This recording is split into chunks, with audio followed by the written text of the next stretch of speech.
It was supposed to be a celebration. 10 years of marriage. 10 years of building, surviving, thriving.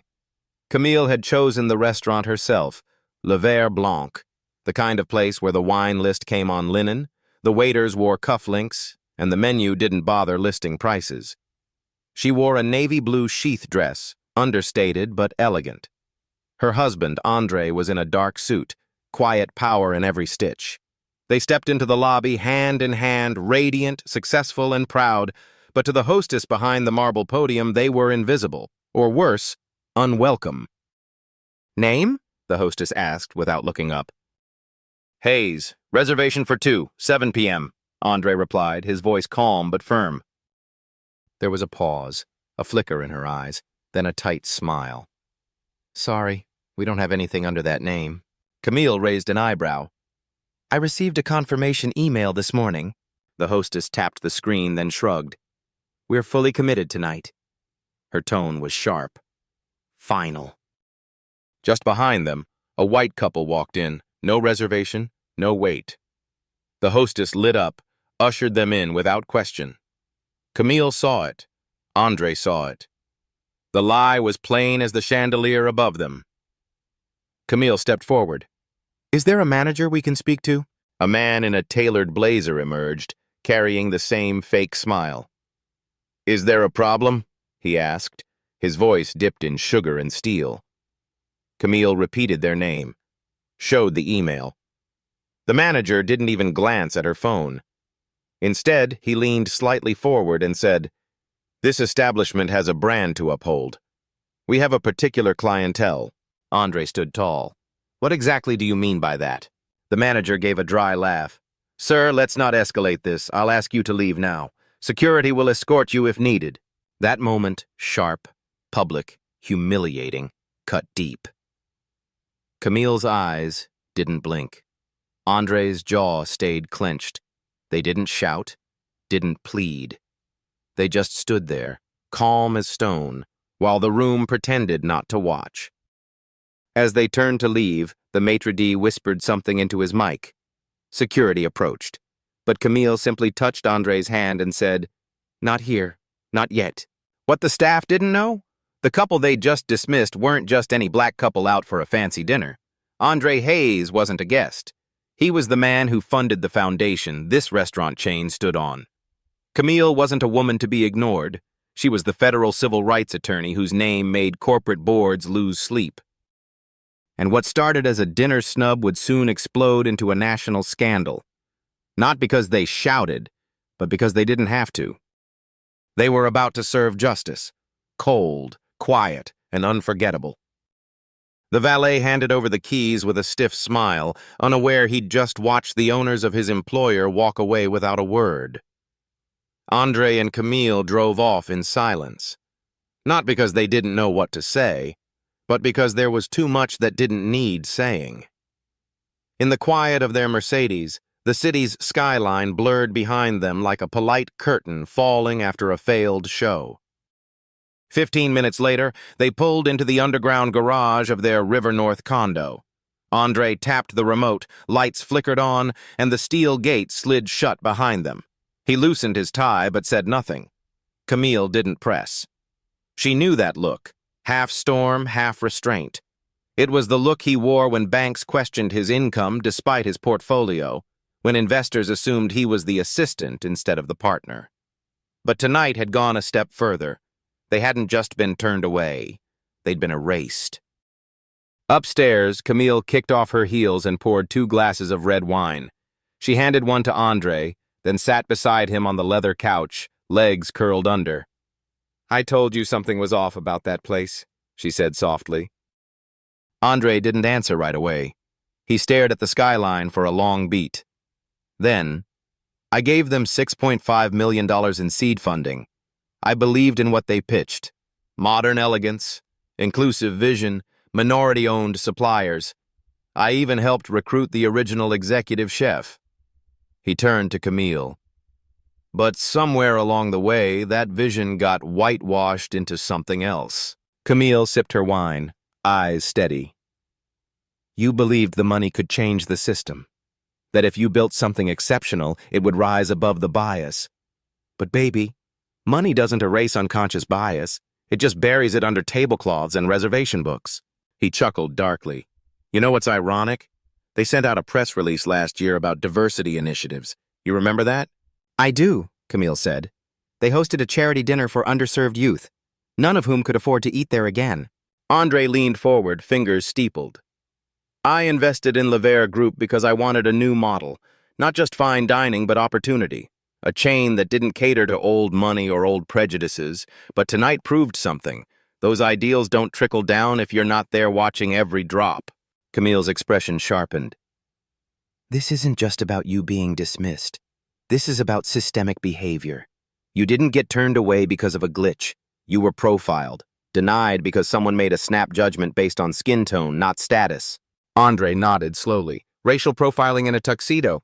Exactly, and you know what that means, Camille said, her voice gaining quiet heat. This isn't just offensive, it's actionable. She reached for her laptop. Andre raised an eyebrow. Already? I'm not filing anything, not yet, but I want to see the complaint records. Any DOJ filings, Yelp reports flagged for discrimination, incident logs. If this is part of a pattern, I'm not walking away, and neither should you. Andre sighed. You're right, but if we go public with this... We're not going public yet, Camille said. Let them talk first. Let the silence eat at them. Andre smiled slightly.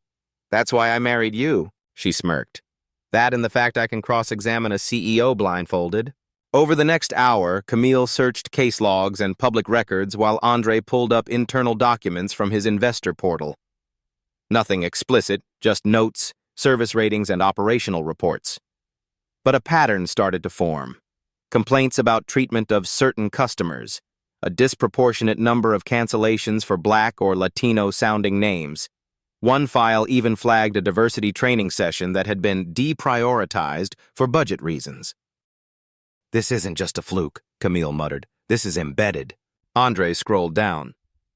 They dropped the minority vendor contracts last quarter, blamed it on supply chain efficiency, but they kept the PR banners about inclusivity. Camille looked up. We're not just looking at discrimination. This is corporate accountability territory now. False branding, misuse of social equity language to attract funding while maintaining exclusionary practices. That's not just unethical, it's fraud adjacent. Andre stood. We need to make a decision. This is my chain, technically, but it's also a system that chose to humiliate us in public. Camille closed her laptop.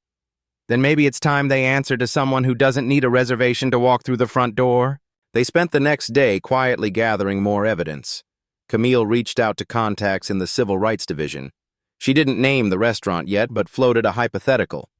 If a national chain publicly markets diversity, but has a pattern of excluding Black patrons, what legal frameworks might apply? The answers came swift and sharp. Title II of the Civil Rights Act. Pattern and practice investigations. DOJ intervention. Andre, meanwhile, logged into a private boardroom channel for Lever Group shareholders. The management team had no idea that their largest equity holder had been the one denied service. But the video clip, yes, that clip, had now gone viral. Over 4.5 million views.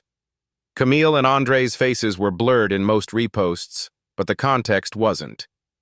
Black couple turned away from Chicago's top restaurant for no reason. Manager says, we have a brand to uphold. The comments were brutal, the hashtags louder. Hashtag dining while Black. Hashtag privilege menu. Hashtag Lever exposed. The restaurant issued a bland statement within 24 hours.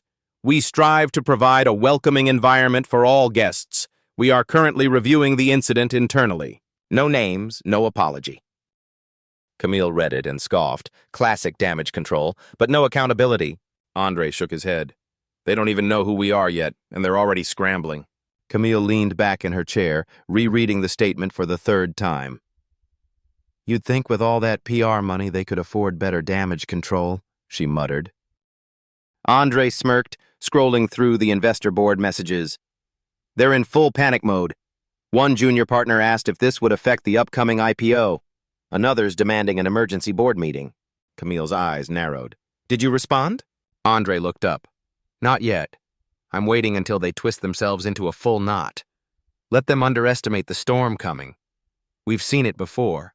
Corporate leadership talking about equity in public while letting quiet bias rot the core.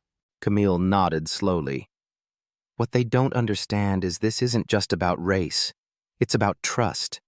When a brand sells itself as inclusive and then treats people like us as outsiders, that's a breach.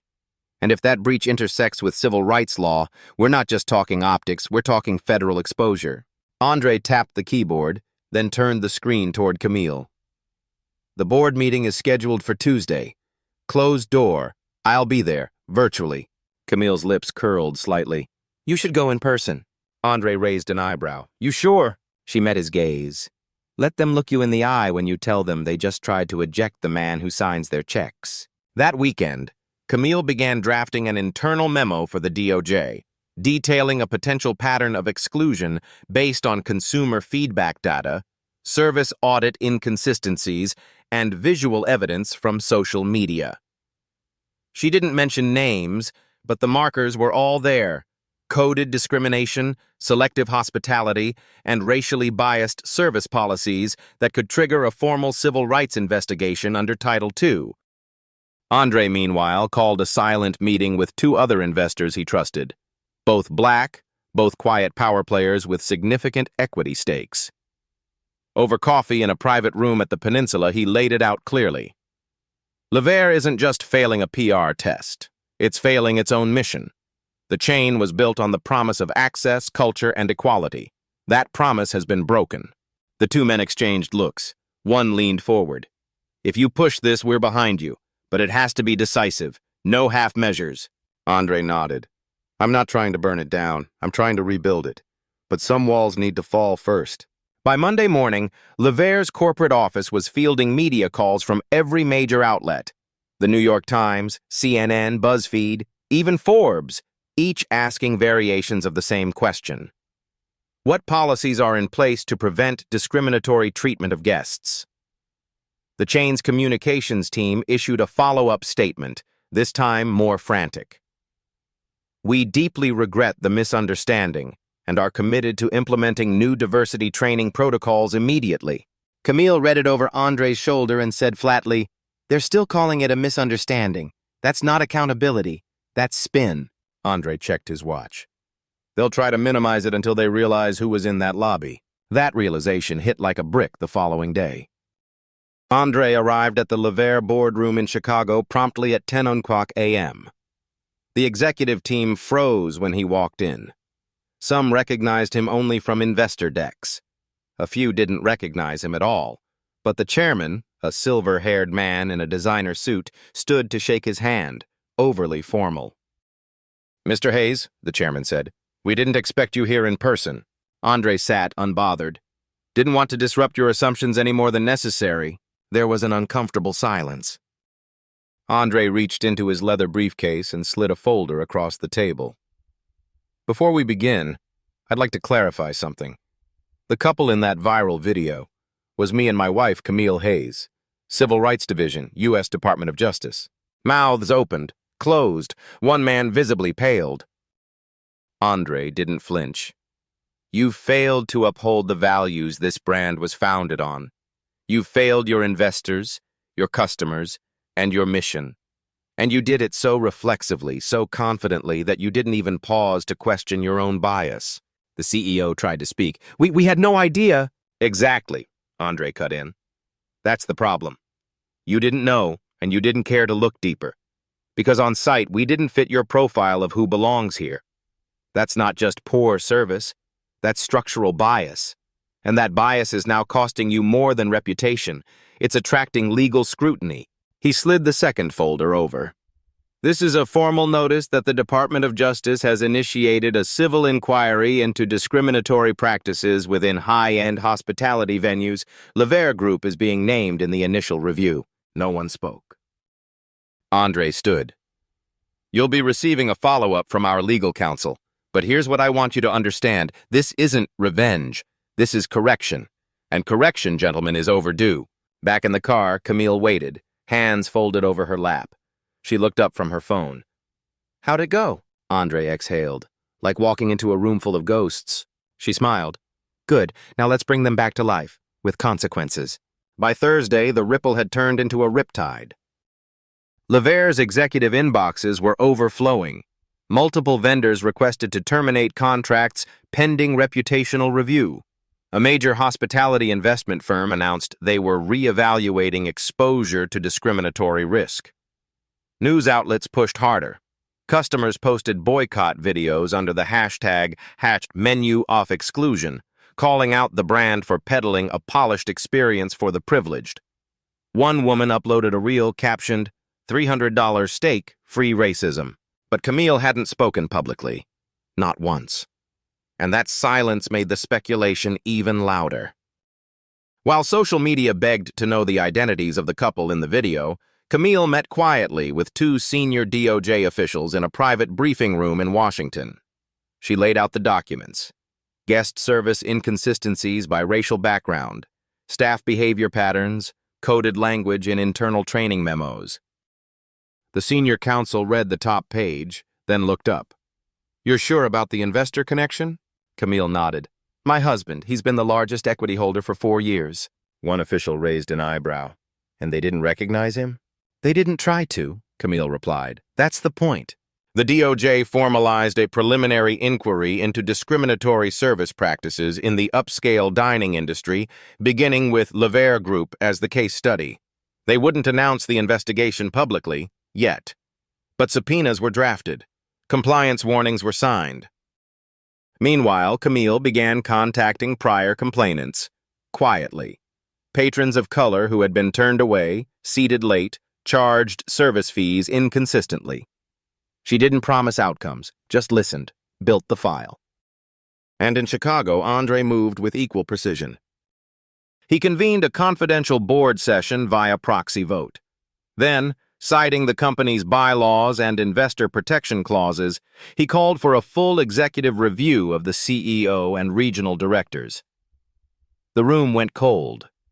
The general counsel of Lavaire, a white man in his early 40s, attempted to push back.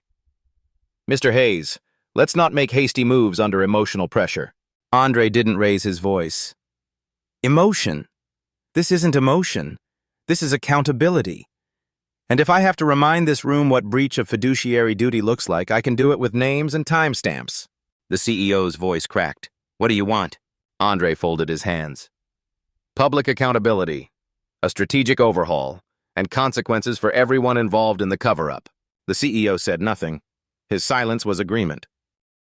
That evening, Andre and Camille sat on their balcony overlooking the river, the soft flicker of city lights painting their wine glasses.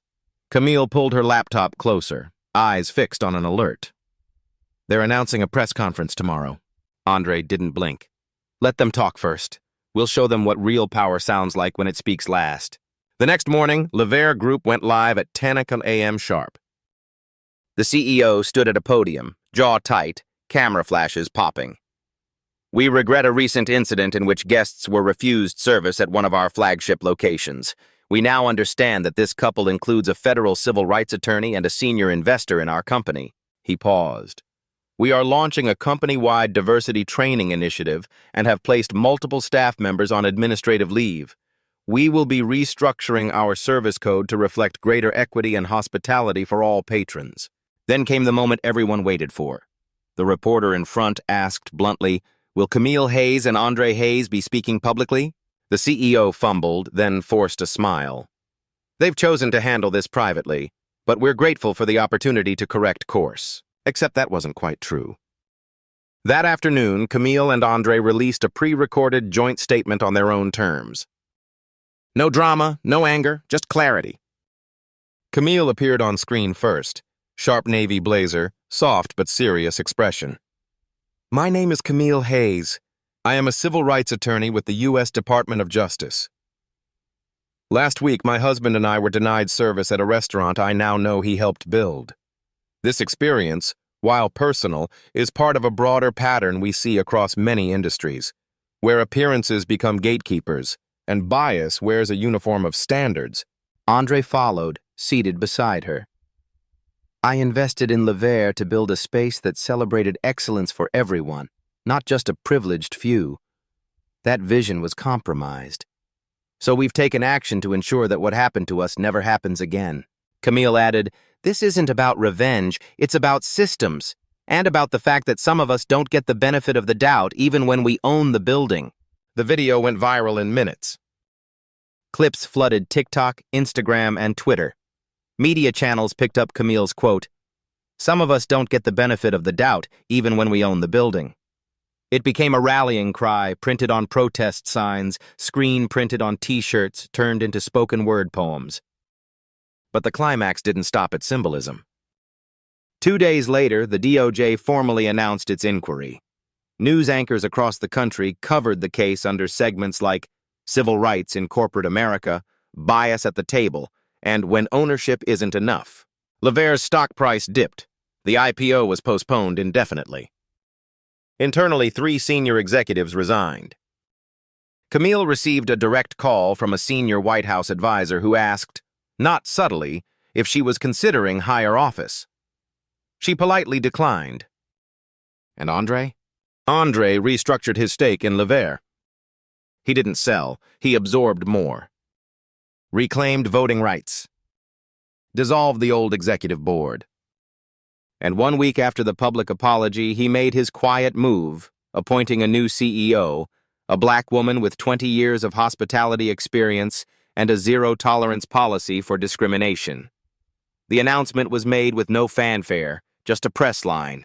"We're not just changing the menu, we're changing the system that decides who eats." By then, the world knew the couple's name. Not because they chased the spotlight, but because they owned the room. And for the first time in Lavaire history, the people seated at the head table weren't just figureheads. They were the architects of something better. The restaurant reopened under new leadership 2 weeks later. But the wine wasn't the only thing aged differently. The tone inside had shifted. The air of unspoken entitlement had been replaced with cautious awareness. No one said it aloud, but everyone working the floor knew. This place had been schooled. The executive reshuffle wasn't just cosmetic. Andre had made sure of that. Every Lavaire location was now required to install discrete auditing systems, not just to track revenue, but to document service patterns, response times, table assignments, conflict incidents. And all that data flowed to a new division under the leadership of Camille's advisory board, Equity and Access Review. The reviews weren't optional. At first, some internal staff resisted. "This is too much," one regional manager complained. "We're just a restaurant, not a court of law." Camille heard about the pushback and addressed it in a single, quiet memo. "Hospitality is not neutral. It is where inclusion either lives or dies in the details." That memo circulated quietly. It landed like thunder. But the real twist? Camille and Andre weren't done. Because what started as a personal reckoning had revealed something deeper, something systemic. Their experience had turned into a public mirror for an entire industry. And now other stories were surfacing. Black families turned away from rooftop brunches. Latina mothers asked for extra ID. Asian American professionals randomly selected for card checks.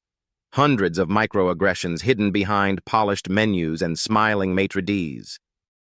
Camille sat with the stories. She didn't just skim them, she read them, line by line, pain by pain. Then she called a meeting, not at DOJ, but at the Hayes Foundation, the nonprofit she and Andre had quietly funded for years. The boardroom was full. Civil rights advocates, social impact investors, DEI specialists, and community organizers. Camille stood at the head of the table, her voice measured. What happened to us wasn't unique, it was just public. But the fact that it happens quietly, every day, in places that claim elegance, that's the real danger. So we're going to push back. Not with lawsuits, with structure. They launched a national initiative called SALT, Standards for Access, Leadership, and Treatment. It was a voluntary certification for high-end establishments. Restaurants, hotels, galleries, luxury retail. Businesses that claimed to serve everyone had to prove it now through audits, anonymous testers, staff interviews, and guest demographic reporting. The rollout made headlines. Forbes published a feature, Camille Hayes is rewriting how luxury hospitality does justice. CNBC invited Andre onto a panel titled, "When Investors Become Activists, A New Era of Equity." But not everyone clapped. One major hospitality group declined participation and issued a statement. "We don't believe in politicizing the dining experience."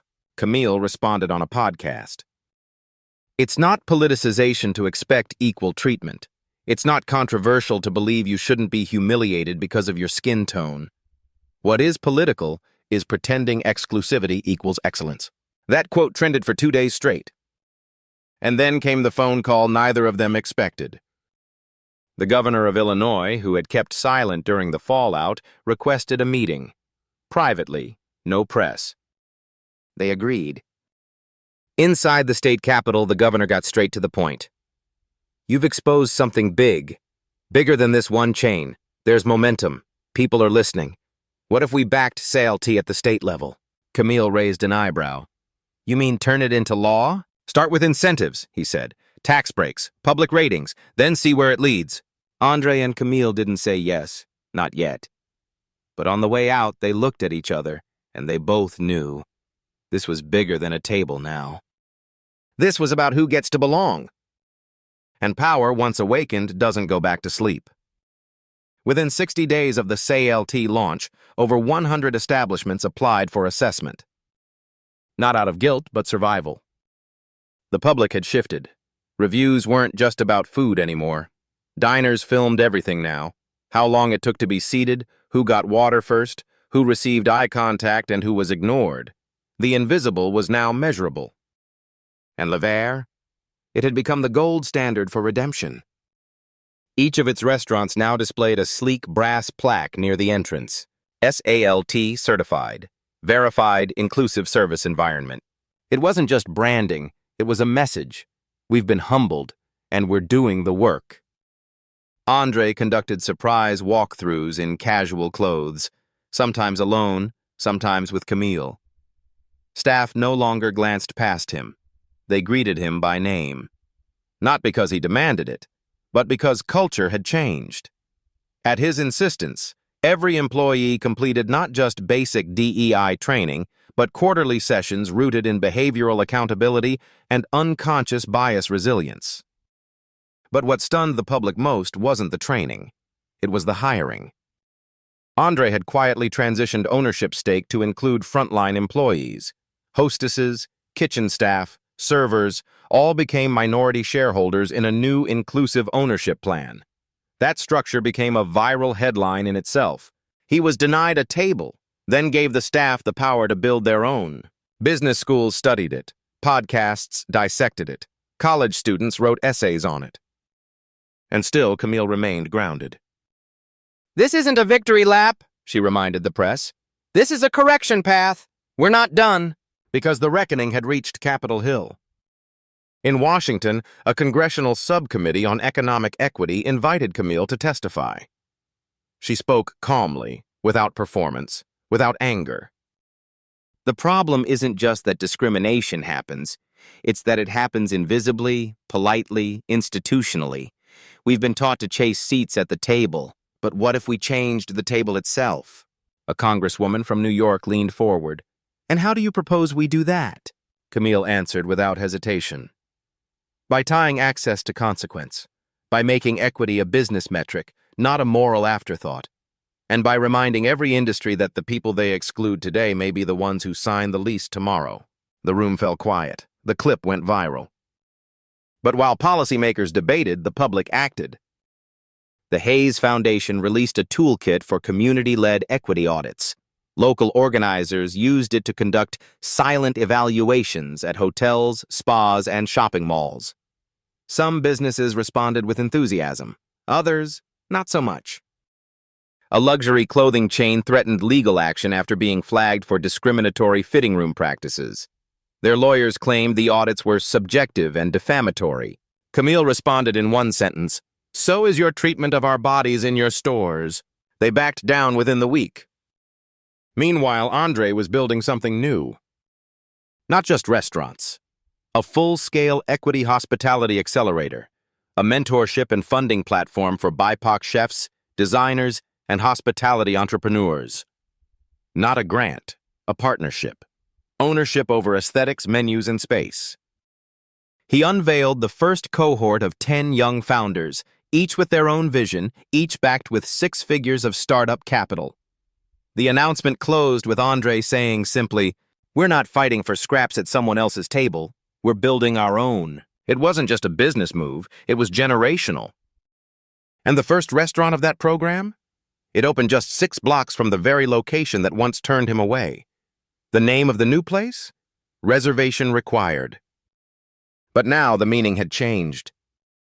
Because the people once rejected by the system were now defining it. Camille walked through the soft-lit space on opening night, pressed white tablecloths, jazz playing low, art by local black artists lining the walls. A hostess smiled and said, "Mrs. Hayes, your table is ready." She looked over her shoulder at Andre, who raised an eyebrow. "No security needed tonight?" he joked. Camille smiled, only for the old ways.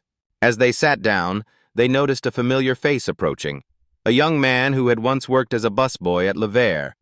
Now dressed in a sharp vest and slacks, he beamed with pride. "I'm managing this location now," he said. "Thanks to the foundation, thanks to you." Camille reached across the table for Andre's hand. They didn't need applause, or media, or another headline. The response was already happening, quietly, steadily, powerfully. One business, one policy, one seat at a time. The candle on their table flickered gently as a breeze slipped through the open window. From across the room, the manager nodded respectfully, not because he had to, but because he understood. The kind of understanding that came from more than training. It came from seeing the world shift and choosing to shift with it. Camille let her fingers rest on Andre's hand. For a moment, they didn't speak. The noise of the world outside, the headlines, the interviews, the legislative drafts, all faded. In this space, there was just silence and peace. Andre looked over his glass. 10 years, he said. "We came full circle." Camille smiled. "No, we drew a new one." They both laughed, quiet but free. Outside the restaurant, a group of high school students passed by in matching debate team jackets. One paused at the glass, recognizing Camille. He whispered something to his friend. The friend's eyes widened. Then he knocked gently on the window and gave a small thumbs up. Camille returned a subtle nod. Nothing grand, just acknowledgement. Because she understood what they saw in her wasn't fame. It was proof.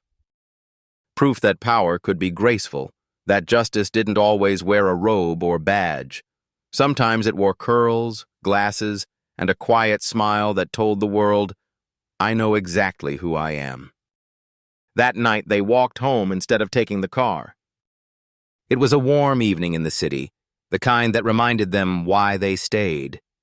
The sidewalks buzzed with life, laughter from outdoor cafes, the soft rhythm of street musicians, the calm of knowing they were seen for who they truly were. As they strolled along the river, Camille looked up at the skyline. "Do you think they really changed, or just adjusted?" Andre thought for a moment. "Maybe both. But sometimes adjustment is the beginning of change. And sometimes all it takes is one moment, one table, one refusal that echoes louder than 1,000 yeses." She nodded, satisfied. At the bridge near Kinsey Street, they paused. Below them, the water shimmered under the lights. Across from them, the city glowed with possibility. Camille spoke softly, more to herself than to him. "I used to think justice was something you chased in courtrooms, that it came in verdicts or signed orders." Andre tilted his head. "And now?" She turned to him. "Now I think it happens in the smallest moments. When a child sees a woman who looks like his mother walk into a place no one expected her to own. When a waitress realizes she can be more than a uniform. When a system gets reminded, gently, firmly, that we were always part of the story." Andre wrapped his arm around her shoulder. "And now we're writing the next chapter." They didn't need applause, or a headline, or a viral clip. They had each other, their truth, and a city that, while imperfect, was finally listening. And in the quiet of that night, something deeper took root. Not just victory, but legacy.